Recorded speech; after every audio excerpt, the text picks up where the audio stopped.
రామ్ చరణ్ బుచ్చిబాబు ఈ కాంబోలో ఓ సినిమా రూపుదిద్దుకుంటున్న సంగతి తెలిసిందే. త్వరలోనే ఈ చిత్రాన్ని పట్టాలెక్కిస్తారు. ఈ సినిమాకు సంబంధించిన ఓ ఆసక్తికరమైన విషయం ఇప్పుడు వెలుగులోకి వచ్చింది. ఈ కథ కోసం కోడి రామ్మూర్తి నాయుడు అనే ఓ మల్లయోధుడి జీవితాన్ని స్ఫూర్తిగా తీసుకున్నారని తెలుస్తుంది. కోడి రామ్మూర్తి నాయుడు గురించి ఆంధ్ర ప్రజలు కథలుగా చెప్పుకుంటారు. శ్రీకాకుళం జిల్లా వీరఘట్టంలో 1882లో పుట్టిన రామ్మూర్తి నాయుడు అత్యంత శక్తిమంతుడు. కుస్తీ పోటీల్లో తనకు తిరుగులేదు. తను చేసే విన్యాసాలు అప్పట్లోనే ఒళ్ళు గగురుపాటుకు గురిచేసేవి. వేగంగా దూసుకుపోతున్న 2 కార్లని ఒకేసారి తన 2 చేతులతో ఆపేంత శక్తి కోడి రామ్మూర్తి నాయుడుకుండేది. ఆయన తన ఛాతిపై నాపరాళ్లని పరుచుకొని పడుకుంటే ఆ రాళ్లపై నుంచి ఏనుగు నడుచుకుంటూ వెళ్ళిపోయేది. ఒంటి చేత్తో రైల్ ఇంజిన్ ని ఆపిన చరిత్ర కూడా రామ్మూర్తి నాయుడు సొంతం.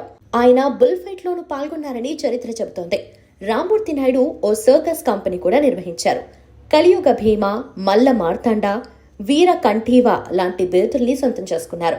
ఇప్పుడు ఈయన జీవితాన్ని స్ఫూర్తిగా తీసుకుని బుచ్చిబాబు రామ్ చరణ్ పాత్రని తీర్చిదిద్దారని తెలుస్తుంది. బుచ్చిబాబు చిత్రంలో చరణ్ మల్లయోధుడిగా కనిపించనున్నాడు. ఇది కూడా పీరియాడికల్ డ్రామానే. అయితే పూర్తిగా రామ్మూర్తి నాయుడు జీవితాన్ని తెరకెక్కిస్తున్నారా, లేదంటే హీరో పాత్ర కోసం మాత్రమే రామ్మూర్తి నాయుడు జీవితాన్ని రెప్లికా చేశారా అనేది తెలియాల్సి ఉంది.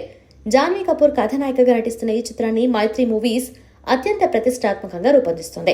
ఏఆర్ రెహమాన్ సంగీతాన్ని అందిస్తున్నారు. ప్రస్తుతం ఈ సినిమా కోసమే విదేశాల్లో చరణ్ తర్ఫీదు పొందుతున్నారు.